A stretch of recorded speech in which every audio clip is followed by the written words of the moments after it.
নবম শ্রেণী প্রফেসর শঙ্কু থেকে করভাস গল্পের যে শর্ট প্রশ্নগুলো খুব গুরুত্বপূর্ণ সেগুলো এখন আলোচনা করব।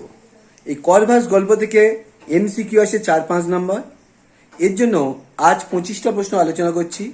এই 25টা প্রশ্ন ভালো করে করবে 2025 সালের জন্য। এরপরের ভিডিওতে দেখবে যে 5 নম্বরে কি কি প্রশ্ন আসবে করভাস থেকে তা আলোচনা হবে। এখন করভাস থেকে যে প্রশ্নগুলো 2025 সালের পরীক্ষায় খুব গুরুত্বপূর্ণ সেগুলো দেখে নাও। কোন পত্রিকায় পেন্সিল মুখে করভাসের ছবি বেরিয়েছিল? উত্তর হবে কোরিয়েরে দেল সান্তিয়াগো। কোরিয়েরে দেল সান্তিয়াগো এই পত্রিকায় পেন্সিল মুখে করভাসের ছবি বেরিয়েছিল। 2 নম্বর প্রশ্ন, পক্ষী বিজ্ঞানী সম্মেলনের চেয়ারম্যান কে ছিল? উত্তর হবে সিনিয়র কোভালুভিয়াস। পক্ষী বিজ্ঞানী সম্মেলনের চেয়ারম্যান কে ছিল? উত্তর সিনিয়র কোভালুভিয়াস। 3 নম্বর প্রশ্ন, নিউটন কি পছন্দ করত না? নিউটন কি পছন্দ করত না? উত্তর হবে নিউটন পাখি পছন্দ করত না।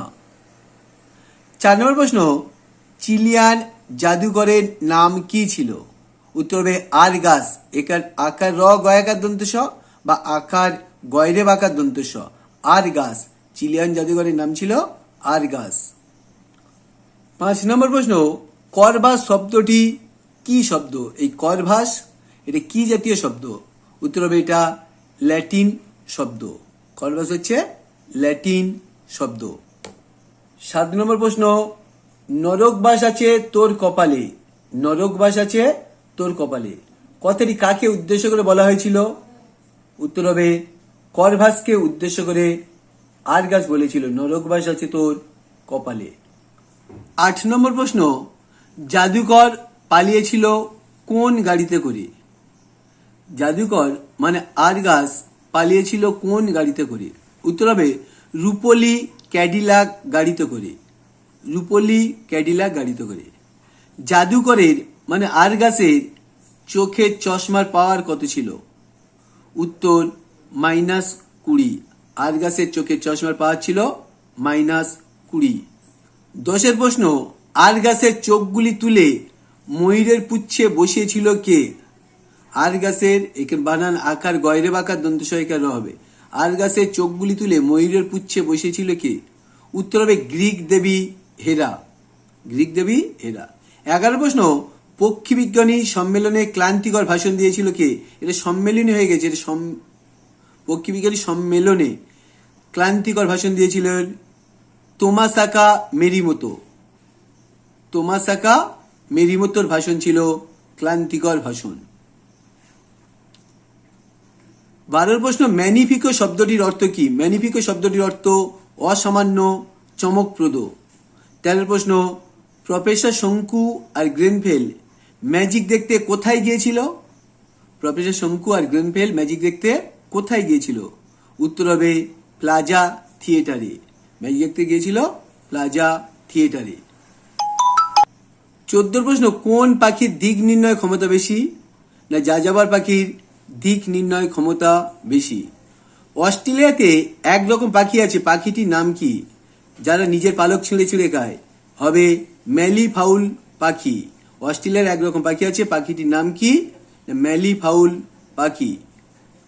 তাহলে 14 প্রশ্নে যাযাবর পাখির দিক নির্ণয় ক্ষমতা আছে, আর অস্ট্রেলিয়ায় একরকম পাখি আছে, পাখিটির নাম কি?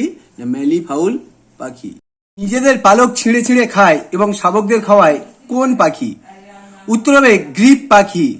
নিজেদের পালক ছিঁড়ে ছিঁড়ে খায় এবং শাবকদের খাওয়ায় কোন পাখি? উত্তর হবে গ্রিপ পাখি। 18 প্রশ্ন, শঙ্কুর বাড়ির পোষা বিড়ালের নাম কি? শঙ্কুর বাড়ির পোষা বিড়ালের নাম নিউটন। ছেলেবেলায় প্রফেসর শঙ্কুর বাড়িতে একটি পোষা পাখি ছিল, পাখিটির নাম কি? না পাখিটির নাম ময়না।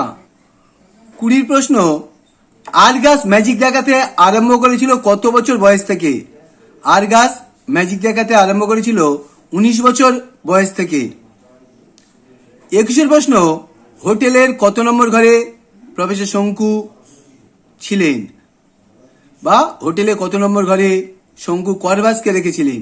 71 নম্বর ঘরে শঙ্কুও ছিলেন এবং করবাসও ছিলেন 71 নম্বর ঘরে। 22 প্রশ্ন, জাদুকরের পুরো নাম কি? এটা খুব ইম্পর্টেন্ট। দেমিনগো বার্তেলেমেও সারমিয়েন্তো। জাদুকরের পুরো নাম দেমিনগো বার্তেলেমে সারমিয়েন্তো। 23 প্রশ্ন, জাদুকর পাখিটিকে কত টাকায় কিনতে রাজি ছিল? জাদুকর পাখিটিকে 10,000 এস্কুডো মানে প্রায় 15,000 টাকায় কিনতে রাজি ছিল। 10,000 এস্কুডো, এখানে এস্কুডো লেখা হয়নি, এস্কুডো মানে 15,000 টাকায় কিনতে রাজি ছিলেন। 24 প্রশ্ন, আন্দিজ কোন দেশ দুটির মধ্যে অবস্থিত? চিলি এবং আর্জেন্টিনা দেশের মধ্যে আন্দিজ অবস্থিত। আন্দিজ পর্বত চিলি এবং আর্জেন্টিনা দেশের মধ্যে অবস্থিত। পাখি পড়ানোর যন্ত্রের নাম কি? না, পাখি পড়ানোর যন্ত্রের নাম অর্নিথন। পাখি পড়ানোর যন্ত্রের নাম অর্নিথন। এখনই যারা চ্যানেলটিকে লাইক সাবস্ক্রাইব করনি অবশ্যই করে নিও।